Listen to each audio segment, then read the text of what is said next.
Let's be honest. Most horror movies today aren't actually scary. They rely on loud jump scares, predictable plots, and cheap tricks. But every once in a while, a movie comes along that genuinely terrifies people. Movies that made audiences walk out of theaters, and even one film that people thought was real footage when it first came out. In this video, we're looking at horror movies that are actually scary, the kind that stick with you long after the movie ends. And trust me, the last movie on this list was once called the scariest movie ever made. So if you think you've seen truly scary horror before, let's test that.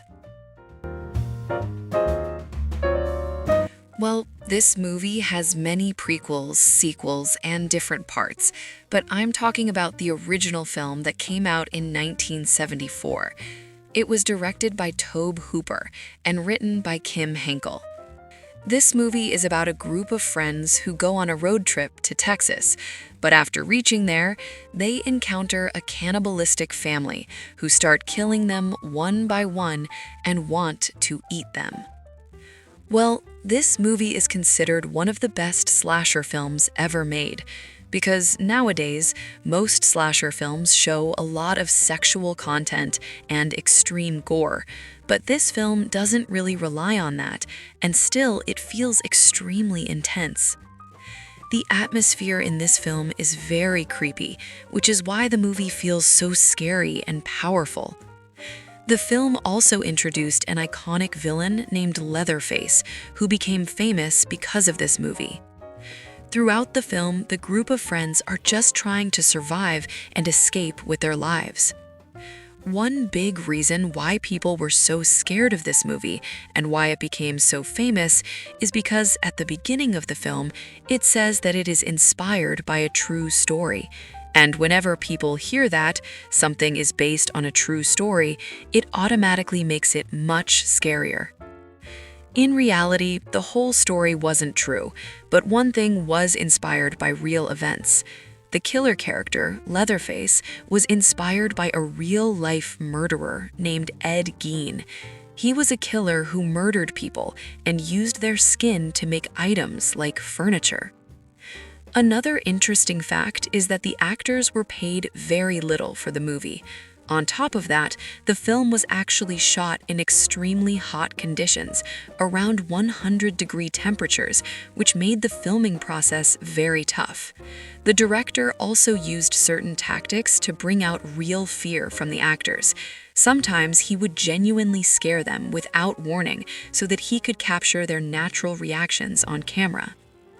For its time, this movie was way ahead, especially because of the sound effects and the intense atmosphere it created. There are also many iconic scenes in this film, like the one where Leatherface suddenly appears from behind, grabs a girl and drags her inside, and the famous dinner table scene. That's why the movie later got many sequels and prequels, and recently another prequel was also made. But no matter what, the first movie is still the best. There's also a very old version of this movie, but I'd recommend that you watch the more recent version that was released in 2006, which is The Hills Have Eyes, directed by Alexandra. Now, talking about the plot of the movie, it's basically about a family that gets stranded in a very remote desert area. After getting stuck there, they come face to face with a group of mutant cannibal humans living in that region. These mutants hunt them down, they kill and eat the men, and they do terrible things to the women. You know what I mean. There are also some very disturbing scenes in this movie. I mean, that van scene where he drinks the milk, you probably know the one I'm talking about. Anyway, throughout the film, the family tries to fight back against these mutants and find a way to escape from that place. The movie is very intense and quite interesting, so you should definitely check it out. There's also a sequel to this film, and you can try watching that as well. It's pretty good too.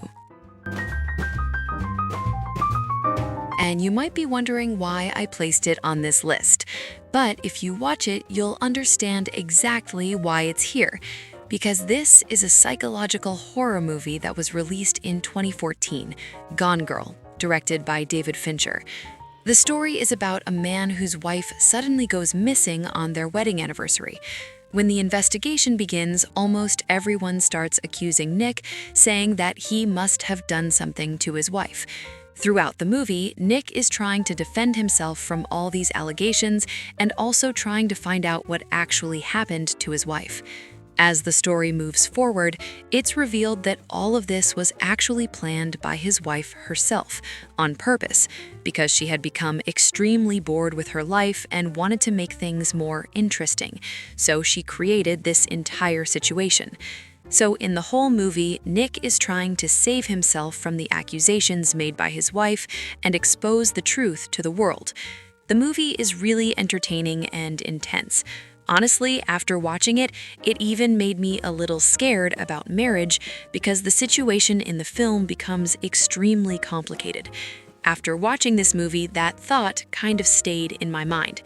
So anyway, if you're planning to get married, maybe don't watch this movie. But if you're really excited about marriage, then you should definitely watch it, because this movie will completely shock you.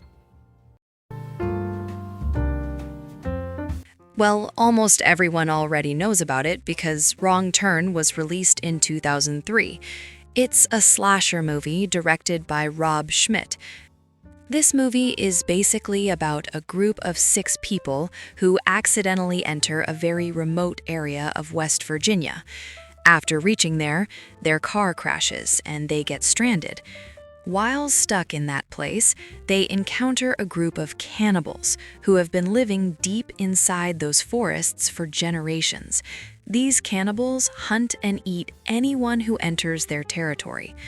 So throughout the whole movie, the group is trying to escape and find a way out while surviving from those cannibals. And I know that just hearing this much has already made you interested in the movie.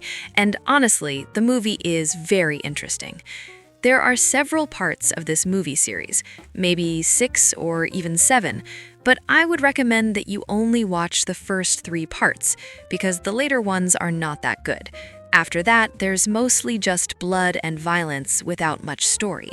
The first 3 movies, however, are quite interesting and have a really solid storyline, so you can start with those first.